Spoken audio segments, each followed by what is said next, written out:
हे काही चुकीचं नाही, पण पत्रकार परिषद ही शेवटी त्या प्रमुख व्यक्तीची असते. आता गेल्या आठवड्यात माझ्या जिल्ह्यामध्ये चंद्रशेखर बावनकुळे साहेबांची पत्रकार परिषद आली, मी त्यांच्या बाजूला होतो, त्यामुळे मी कधी मध्ये बोललो नाही. आता कुठल्या कॉन्टेक्स्टमध्ये कशामुळे धनंजय मुंडे बोलले हे मी समजून घेईन. शेवटी पत्रकार परिषद ही मुख्य महनीय व्यक्तीची असते. अशा वेळेला बाजूला बसणं ठीक आहे, पण बाजूला बसून पत्रकार परिषदेमध्ये भाग घेणं हे सुद्धा काय योग्य असं मला वाटत नाही. मागे एकदा सर पूर्वी दिल्लीत सुद्धा आम्ही पाहिलं की दिलीप वळसे पाटील हे वहिनींच्या पाठीमागे उभे होते आणि जेव्हा प्रश्न विचारण्यात आला तेव्हा ते मागून त्यांना थांबवण्याचे प्रयत्न करत होते असं पाहायला मिळाले. त्यामुळे तुमच्या पक्षाचे नेते वहिनींना बोलू का देत नाही, हे चूक आहे.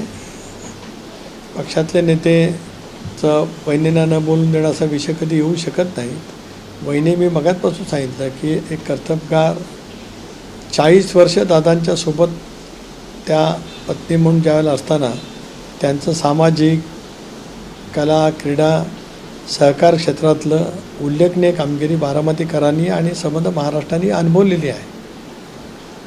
दुर्दैवाने दादांच्या मृत्यूच्यामुळे जो प्रसंग आला त्या प्रसंगाला सामोरं जाण्याचं त्याचा आत्मविश्वास, धाडस वहिनींनी ज्या पद्धतीने दाखवलं ते अतुलनीय पद्धतीचं आहे. आता अशा वेळेला हे जे काही घटना आहेत ह्या घटना केवळ राष्ट्रवादी काँग्रेस पक्षाला कुठं ना कुठंतरी जाणीवपूर्वक कमी लेखण्याचा प्रयत्न हा काही मंडळींकडनं त्या ठिकाणी होत आहे. मी सक्षमपणाने त्या ठिकाणी काम करतो. दत्ते साहेब, तुमचा पक्ष खरं राज्यामध्ये आक्रमक झालेला आहे. काल सूरज चव्हाण हे काँग्रेसच्या कार्यालयामध्ये गेले होते.